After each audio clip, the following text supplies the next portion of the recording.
Hello, hello, hello, hello. I am sorry that I am so late tonight.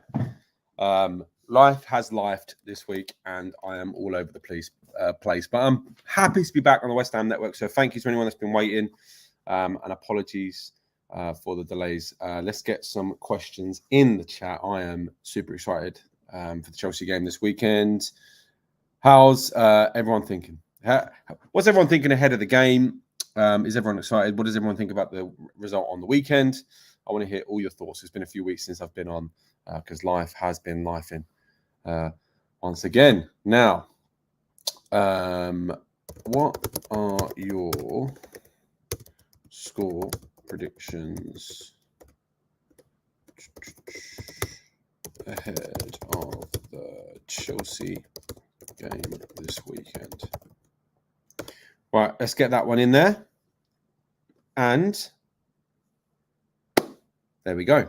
Okay, so what are your score predictions ahead of the Chelsea game this weekend? It's a difficult one. Yeah, I find it really hard to predict Chelsea. I mean, they haven't started the season on fire, but they haven't really been awful. They've been okay. Looks like they're going in the right direction.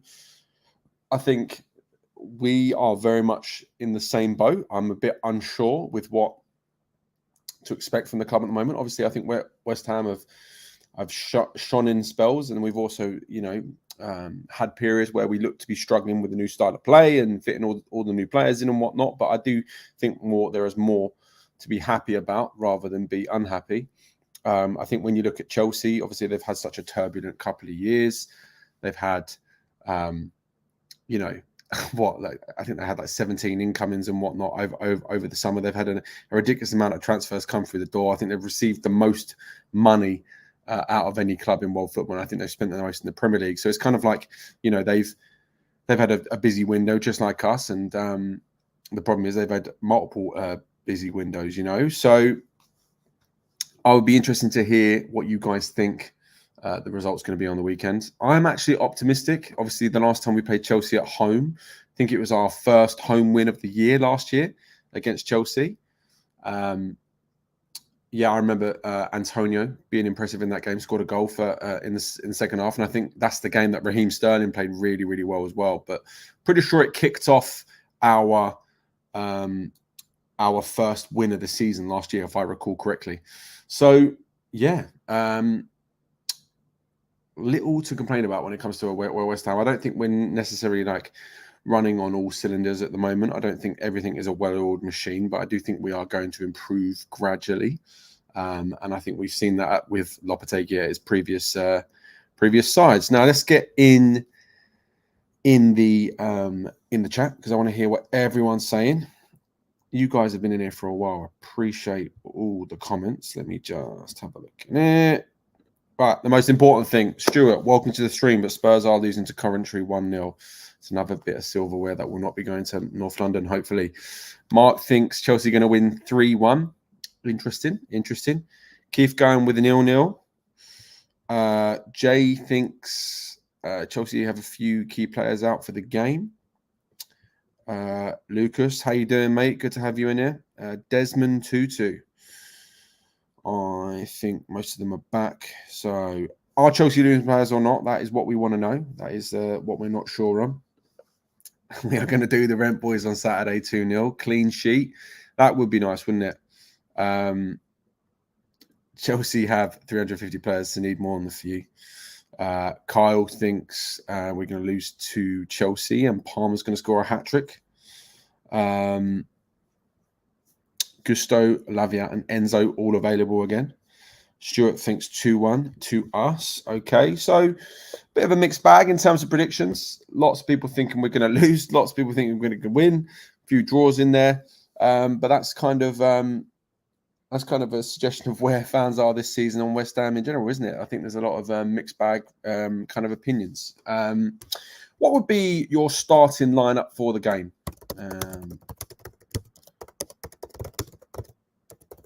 Be this weekend.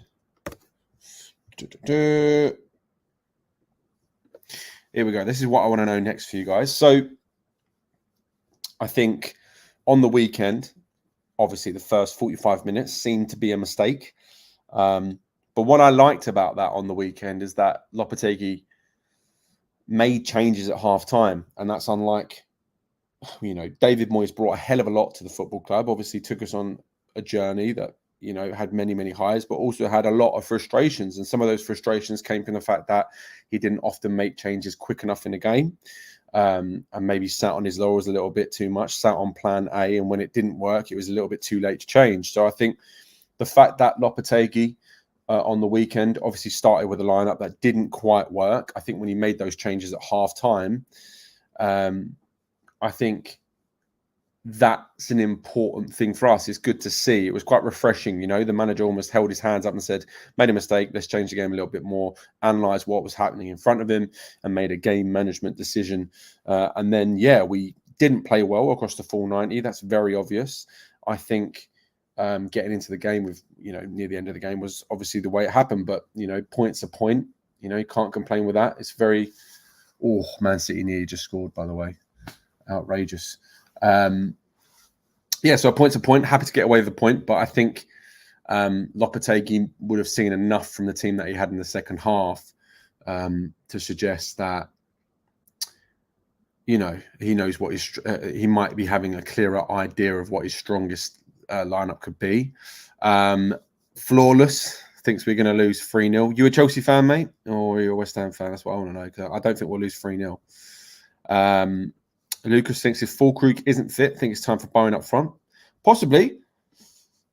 Happy Hammerette. Emerson is back, yeah? I'm going to be honest with you. My week has been such a whirlwind that I am so out of the loop when it comes to all ITK West Ham stuff. For anyone that doesn't know what I do professionally, I am an editor, producer, presenter. We're doing a bunch of stuff for CBS this week. So I'm currently working with CBS at this moment in time alongside their live show. So can't be on here for super, super long. But I will be back as normal next Wednesday. But anyway, because of that, I have been out of the loop when it comes to all news regarding West Ham. I just haven't seen enough of it, if I'm honest with you, especially since the weekend. I did something with James on E20. So if you don't want to see my immediate take on the game, then go check that out. I think he uploaded it on Monday. Lucas needs to play 100%. I'm with you there. Happy Hammerette. Stuart Butt, we need to give the head coach time. If it takes the season and we finish ninth, I'll be happy. Yeah, I think it'll be disappointing, with the amount of players that we brought in. I think they're probably going to have loftier ambitions than just ninth from the table, but I don't think that would be the worst thing in the world. Transition from a David Moyes era into the new Lopetegui style. I think in an ideal world, Lopetegui probably still has a few players in his squad that he probably doesn't want, and he probably wants to make it all his own. And look at Emery at Aston Villa, and look at what Lopetegui did at Wolves in terms of when he's actually in the door and he's given a bit of time, like he can actually change the fortunes of the football club. So I actually think we could be on onto a good one. Kyle thinks Ings should start and he wants to know my lineup. I will get through my lineup in a bit. I'll just want to hear a few more from everyone else first. So Mark, thanks for coming in, mate. Ariola, Aaron Wan-Bissaka, Tadibo, Kilman, Emerson, Alvarez, Soler, Paquetá, Somerville, Kudus, Bowen. That's not what we'll see, though. I don't know if I'd start Soler personally. I would actually quite like the double pivot of Alvarez and Rodriguez. I would quite like that, just to see what that's like. You're going to be playing Chelsea as well, who are going to be quite ball dominant. They're going to be trying to do a lot through their midfield, and I think dominating the midfield will be the key to winning the game, especially when you're going to have some players in there on their side that have actually got genuine quality. Probably haven't shown it enough in a Chelsea shirt, but we know the qualities of Romeo Lavia, Enzo Fernandez, Casado, whoever else they bring on. We've got obviously Cole Palmer as well if they play him centrally. So they got a bunch of talented players in there. So I'd quite like to see a double pivot just to protect the defense a little bit more, and maybe have a Paquetá in front of that. But I think other than that, that is similar to what my lineup would be. I think I would actually go with Somerville to start as well.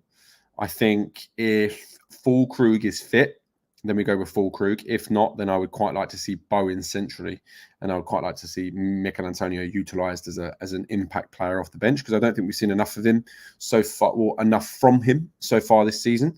But yeah, I'll write mine out as well, just so I can share mine with you. Let's go with Areola, ABB, to D. I would go with Todibo, Kilman, Emerson, Rodriguez, Alvarez, Paquetá, Somerville, Bowen, Kudus. I will share mine in a minute. I've just shared it in the comments, but I'll flag it up in a minute. Got a bit too comfortable with having European football, and now it's so boring. Do you know what? Like, so I live in Stratford. I'm about 5 minutes from the stadium. I used to get in from work at about 6 o'clock and then go straight to the stadium on a Thursday night. And it was one of my favorite things. I used to look forward to that more than the weekend. I know that sounds ridiculous. There's something that is obviously I'm looking forward to going to the stadium on Saturday. Obviously, we got the early kickoff against Chelsea, but there's something so nice about a Thursday night kickoff. Some of my greatest memories of West Ham have come from, Europa League nights or Conference League nights. I always think back to, people always ask me, I used to work for a company called Copper 90, or a football media company. So I've been all around the world watching football, and people used to always ask me what my favorite stadium to go to is. And obviously your places like your St James's Park, your Signal Iduna Parks and all that, all your standard stadiums are top notch. But the one that sits most fondly in my heart is seeing us at home to that Sevilla game.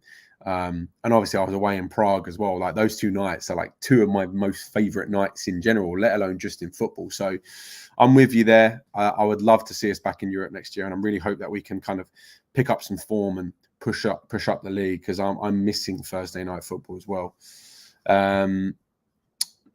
Leslie, thanks for joining, mate. We've got Areola, Emerson, Kilman, Todibo, AWB, Alvarez, Rodriguez, Soler. Ooh.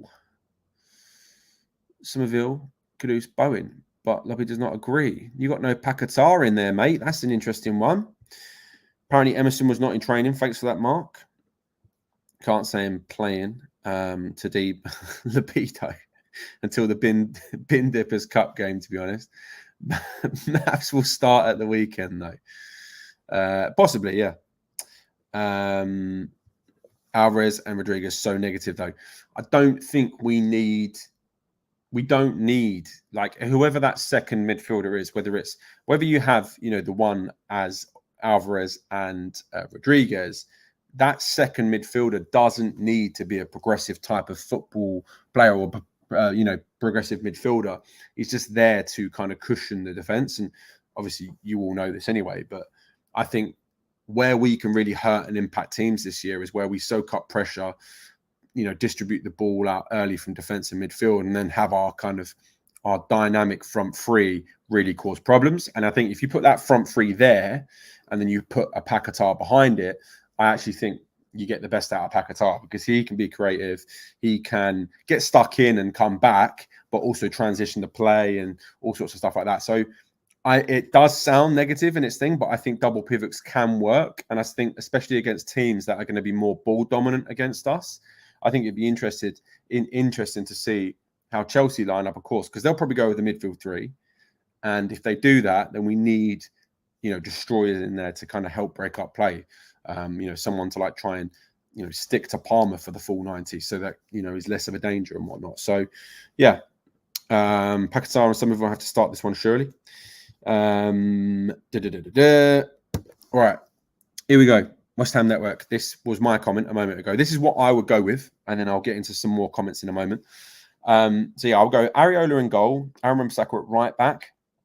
I think he's probably been one of the most impressive players for us this year, I think, when he's been given a chance. Aaron Wan-Bissaka. He's made a few cameo appearances on both sides of the defence and looked more often than not quite good. A lot of people were trying to blame him for the goal on the weekend, but I think that's a little bit unfair. Kilman, again, impressed so far this season. I think Todibo needs to get his chance now. I think Mavropanos was given his opportunity, came in, asserted himself in there with some dominant performances. That Crystal Palace game I'm thinking about. But then on the weekend, had a bit of a shaky performance, whether it's because of the international break and whatnot, I'm not quite sure. But it'd be good to see what a Todibo could look like in this football side as well. I'm not saying, Mavropanos shouldn't have an opportunity to play. I'm just thinking, bigger picture here. And they're all good options. So, yeah, Kilman and Todibo to be my centre-back partnership. If Emerson is fit, again, I would quite like him to see him there. If not, I will have Aaron Wan-Bissaka left back, and then we'll go with Soufal on the right.